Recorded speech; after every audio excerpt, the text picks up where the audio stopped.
The hallway that left the cargo room headed straight toward the stern. Hey everyone, and welcome back to Zero Escape 999, where last time we escaped the cargo room by making use of the Pushmaster 5000, which treated me far better than it usually does. I'm very happy about how smoothly that went. Probably because I recognized the trick with the second spot pretty early on. So, now that we're out of here, let's proceed. Junpei and the other three proceeded down it silently. Some distance along it, a large room opened up on the left-hand side. It looked familiar. An iron grate covered each of the elevators. Junpei and his companions drew to a stop and began to discuss what their next move should be. We've seen this elevator before. We got off the one on the left just a little while ago. Then we went through the number 6 door and that took us to the engine room. Yes, and after that we passed through the cargo room. And now we're back here. In other words, we made a loop. We're back where we started. Junpei approached the elevator. Gently, he pushed the triangular button on the wall next to it. A moment passed.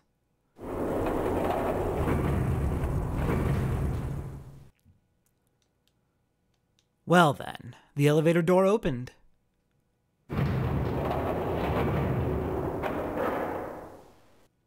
And shut. Pushing the button had apparently restored power to the elevator. The elevator was now functional. Does this mean that we'll be able to use it from the upper floors to get back down here without having to go through door 6 again? What do we do? Should we return to C deck? No, this hallway keeps going. Even if we do end up going back, I think we should see what's down there first. Well, we do have a map of this floor. We are at the top right of the green box. If we keep going, we quickly hit a dead end, but there is a door into that room. I suppose we might as well see what's going on with it. I agree. Let's go. Their decision made, Junpei and his companions left the elevators behind and continued down the hallway. Sometime later, Santa, who had been walking several paces in front of the rest, suddenly stopped. Set in the wall in front of him was a door. So far as Junpei could see, there was no other way to proceed. It was the door or nothing. Alright, let's open it. Junpei took a deep breath, rated himself, and then grabbed the doorknob and pulled the door open.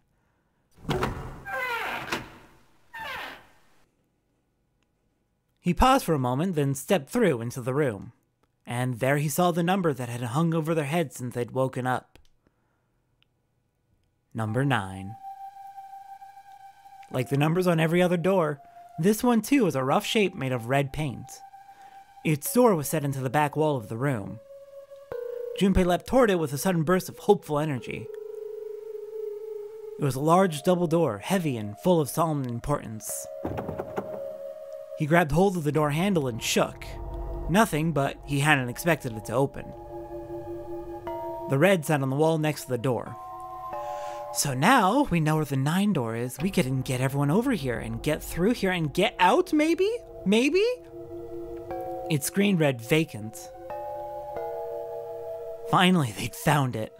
Junpei felt himself overwhelmed by a torrent of emotion. At last, they'd found the exit, but cold gripped his heart and he knew all too well why. As he stood frozen, unsure of what to think or feel. Junpei, look! Behind you! He spun around and couldn't believe what he saw. It was a door with the number 9 written across it. Was there a second door? 2 number 9 doors. Each door will only accept 3 to 5 people.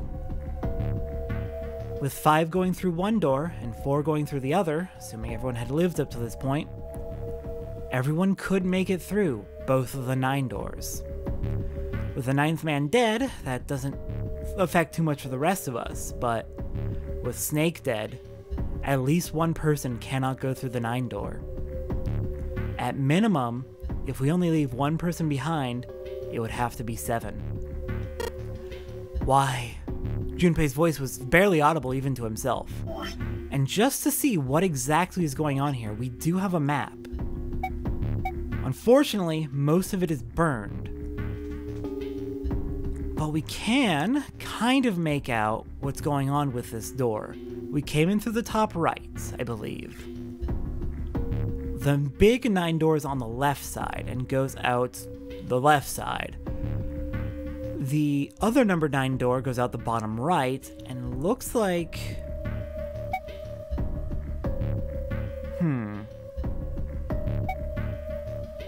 There's the elevators. Okay.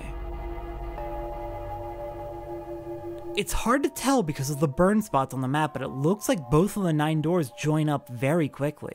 I don't see any wall between them. It looks like if everyone had survived up to this point, we would rejoin immediately on the other side of the 9 doors. Junpei's voice was barely audible even to himself. He stumbled toward the second door as if somehow compelled. It was a small, single door. It sat in the starboard corner of the room, on the same wall as the door they'd entered from, but in the opposite corner. 9. There was no mistaking it. A red sat on the wall next to this door as well. Junpei shook the door handle pointlessly and muttered to himself. Why? Why the hell are there 2 doors? Junpei, think. We would not all be able to escape if there was just one 9 door according to the rules of the game. Look at your map. We can all escape with these. It was Santa who answered.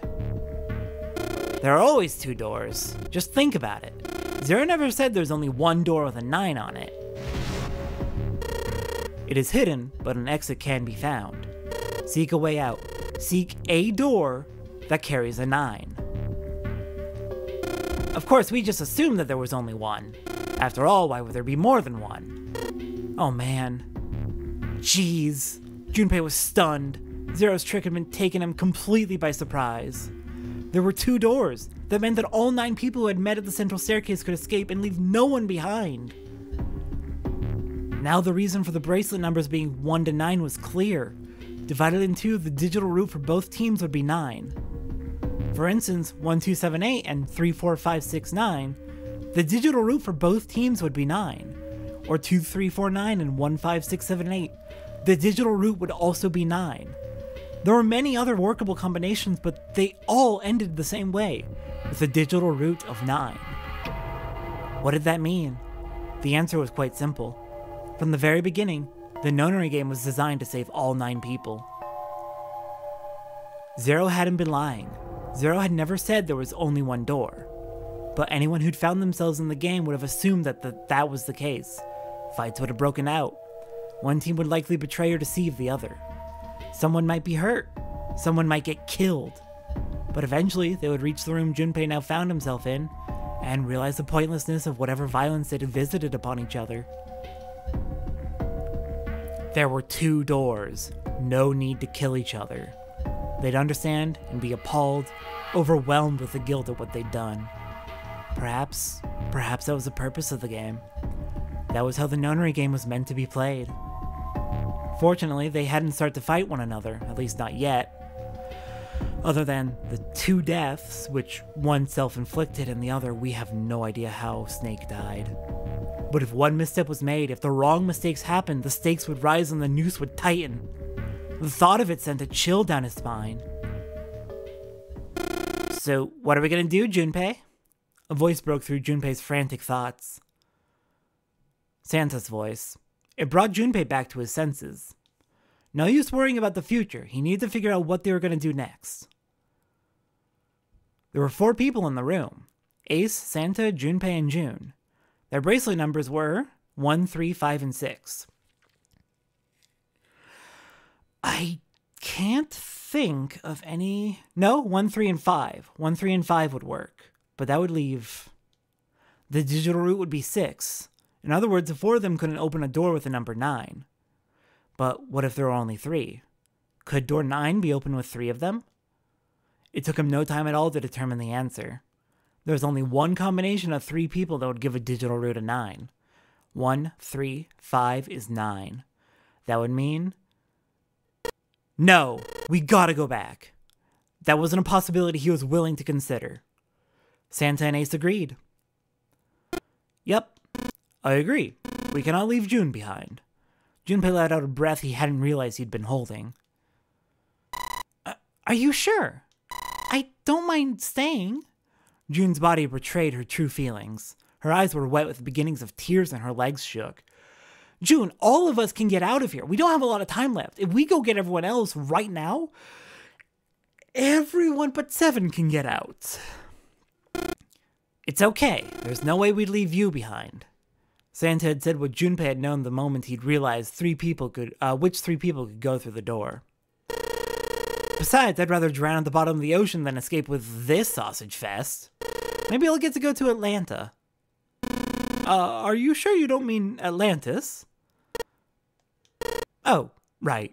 Junpei, I'm worried about you. Perhaps it was the sudden reassurance that no one wanted to leave June behind, but Junpei laughed harder than he had in some time. Santa and Ace smiled. You guys... June blinked tears from her eyes and bit her lip. She didn't seem to know what else to say. Very well, best we head back to C deck then. We should be able to take the elevator we passed earlier. Perhaps Clover, Seven, and Lotus will have returned from door 1. Even as Ace spoke, they knew finding the others wouldn't improve the situation. There was no way they could be split into teams that could both go through the doors. Ace knew it, they all knew it, but there was nothing else they could do. They would find the other 3 and search for another solution.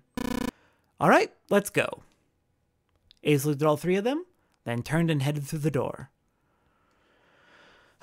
This sucks. Santa and June followed. Junpei started toward the door, then stopped. He'd been too busy with the other concerns to notice the room itself. It didn't seem terribly important now, but what exactly was it? Junpei looked around the room for the first time, noticing that the things that weren't doors with 9 on them. A red carpet ran between 2 columns of wooden benches that ran the length of the room. The carpet began in the large set of double doors and ran toward the bow toward... Junpei wasn't sure.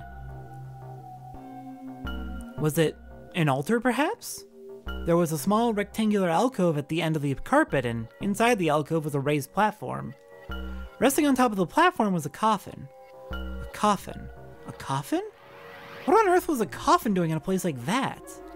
That's the second one we've encountered recently. But before Junpei had time to answer that question... Hey, Junpei! The hell are you doing? Let's move! Santa's voice echoed in from the hall outside. Yeah, we can figure that out later. Right, okay, I'll be right there. Junpei turned on his heel and left the quiet, somber room.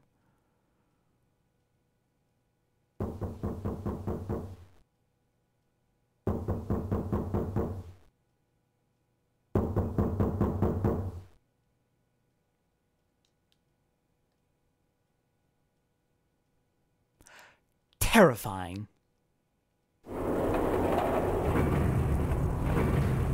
But no one was around to hear it.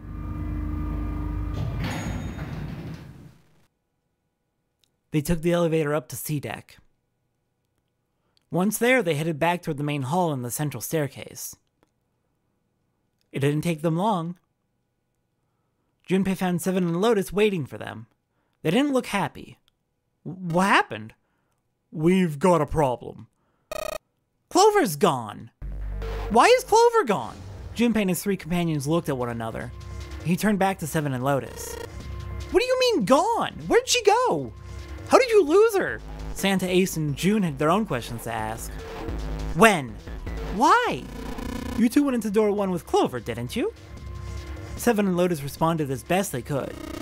Yeah, we went through the door together. But Clover barely spoke to us. She just did her own thing the whole time. She's grieving, makes sense. There were 4 rooms on the other side of door 1. She wouldn't let us into the 4th room. She just said, I'll take care of this one. And shut the door. She must have blocked it with something on the other side. Huh. We waited for a while, but Clover didn't come out. We called for her, but she didn't answer. So I kicked down the door and we went into the room. But she was already gone. It was empty. Clover wasn't there. There was a door on the other wall. And it was open. We figure she opened the door and left by herself. We ran after her, of course, but... Well, obviously we didn't find her. You figured that much out. Clover's gone. Junpei thought for a moment. This is bad. Where did she go? Why did she run off like that? What is she doing? When did this happen? We got here just before you. You certainly have excellent timing. Yeah, no kidding. So you haven't searched anywhere other than near the staircase? No, we haven't. Finally, Ace spoke. His voice had an edge of resolve and concern. Very well then, we'd best separate and look for Clover. We haven't much time left. Let's begin. There were quick nods all around and the 7 remaining players spread out. Where is she? Where could she have gone? Clover, what the heck?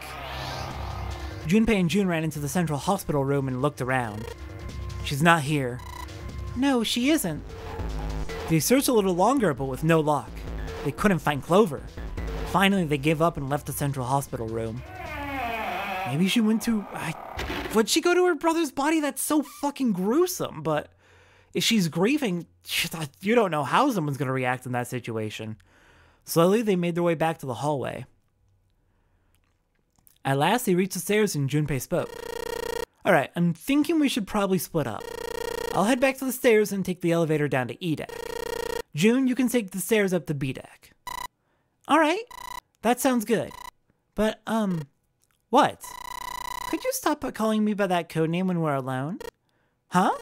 Oh, sure, right. I'll do that.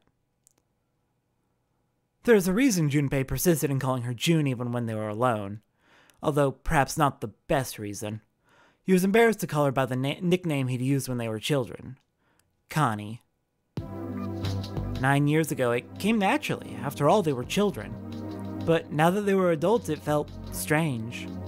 Regardless of what he might hope for, to call a woman he wasn't dating by such a childish nickname felt odd to him. Of course, to call her Miss Kurashiki would be even more awkward, and simply Kurashiki would seem a bit brusque. And they are Japanese, so they would be referring to each other by last names, typically. Or by surnames, rather. And although he couldn't put his finger on why, it felt somewhat forward to call her Akane when they hadn't seen one another for so long. In short, it was simply easier for him to call her June and leave it at that. Alright, I'm going then. Yeah, be careful, Connie. June, or perhaps more appropriately, Connie, blushed and smiled. You be careful too, Junpei. Yeah, got it. Take care. Junpei looked after her for a moment as she ran up the stairs, then turned around and took off for the hallway.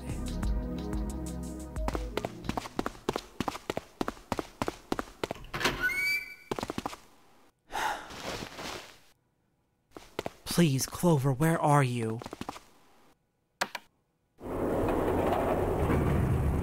First Snake and now Clover. What the hell? Please don't be dead. Tragedy always strikes when one least expects it. But to wait for a man to stand before striking him down seems almost crueler than dealing the fatal blow while he lies on the ground. A light in a dark place, June's smile had given him hope, both for escape and possibly for something else. It was that hope that raised his spirits just enough that they might soon be fully dashed. He opened the elevator door and there she was. A woman sat, slouched against the wall. Lotus. Junpei felt his blood turn to ice. Her body was limp and her skin, smooth and pale as always, was covered in bright red blood. Junpei felt his chest constrict. He couldn't breathe and his legs began to shake. It's happening again. A slow, cold drop of sweat trickled down his back. He felt his stomach somersault. Junpei's mind went blank, all his thoughts replaced with endless, hissing white. Driven by little more than instinct, he began to walk toward Lotus, slowly. Each slow movement of his stiff limbs brought him closer to her corpse. Finally, he stood next to her. Robotically, he bent down and put his hand against her neck. There was no pulse, no rise and fall of breathing. She was silent. She was slightly warm. Something, somewhere in Junpei's shaken mind told him that meant she had been killed recently. Yes, Junpei thought, his mind slowly returning. She had been killed. Someone had killed her! There was a deep cut on the left side of her chest. Blood still oozed from it, although clearly her heart had stopped beating some time ago. The weapon had been a knife then. Perhaps she'd been stabbed in the heart once. She would have died immediately. He took little comfort from knowing she must have suffered very little. Only then did Junpei notice. Lotus's bracelet was gone. Lastly, let us discuss how to remove the bracelets. There are only 2 ways to do so. 1. You escape from this ship. 2. Your heart rate reaches 0. In other words, once the bracelet is taken outside the confines of the ship, or detects that its wearer's heartbeat has fallen to 0, it will shut down automatically. Was that why the killer had ended Lotus's life? So that they might have the number 8 bracelet?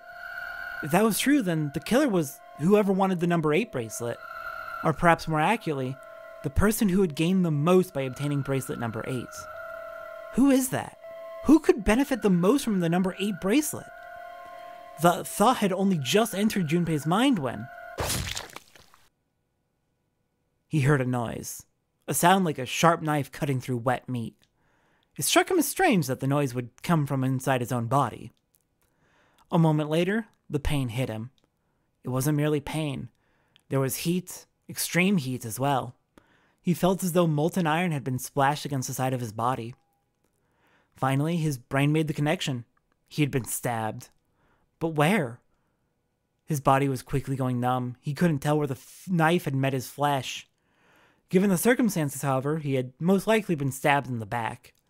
Whoever had killed Lotus had now done the same to Junpei as well. Ugh! His voice was little more than a weak groan. With what little strength he had left, Junpei turned his body, trying to catch a glimpse of his attacker.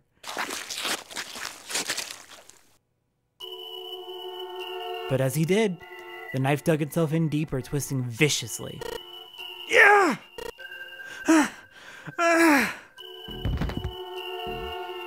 He collapsed to the floor, a puppet with his strings cut. His arms and legs lay where they fell, oddly twisted and awkwardly positioned. Junpei's body was already numb, but was entirely numb. He could feel the blood leaking out of him, but nothing would move. Nothing save his eyes. As he lay on the floor, his life ebbing away, Junpei finally saw his attacker. 2 tiny images of the killer reflected in his eyes. With that recognition came nothing. He felt no emotions, not anger, not sadness, not regret. The paralysis that had claimed his body had reached his mind. His killer glanced down at his body.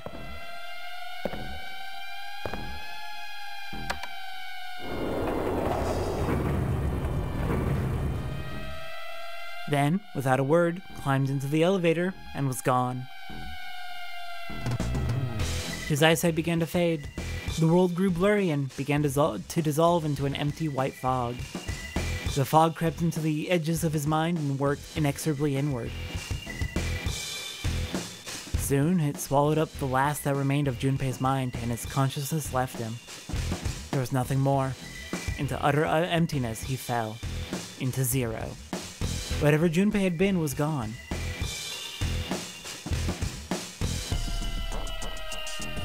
And that is the bad end. Our second ending.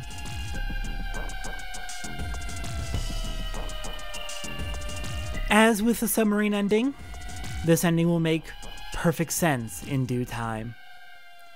Who killed Junpei? Who killed Lotus? What happened to Clover when we were so close to the end? Next time on Zero Escape 999, we return again to a previous decision to check out a new door, see what lies beyond, and see if hopefully, we can find a way to get out of this ship without people dying.